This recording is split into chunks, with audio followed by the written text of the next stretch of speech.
आज आपण महाराष्ट्रीयन चिकनची रेसिपी पाहूया। सगळ्यात आधी वाटण्यासाठी कांदा आणि खोबरं भाजून घेऊया। 4 कांदे घेतलेत आणि 1 वाटी खोबरं घेतलंय। आपण भाजून घेऊया।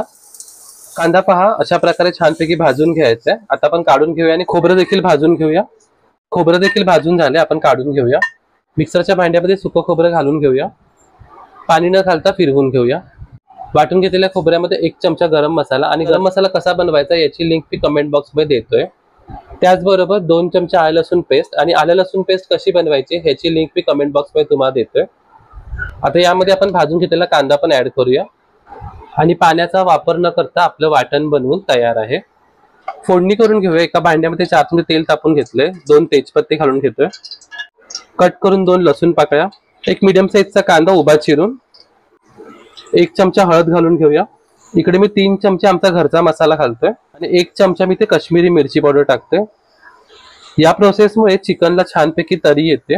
इकडे मी अर्धा किलो चिकन साफ करून घेतलंय, धुवून घेतलंय, ते आता ऍड करतोय।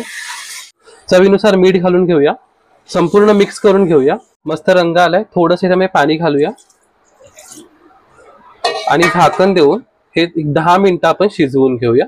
10 मिनिटं झालेली आहे, झाकण काढून घेऊया। आता आपण जे वाटून घेतलंय ते आपण याच्यामध्ये ऍड करतोय। संपूर्ण वाटण ऍड करायचंय, मिक्स करून घेऊया।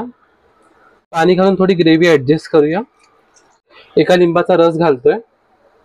आता लो फ्लेमवर आपल्याला हे थोड्या वेळ शिजवून घ्यायचंय।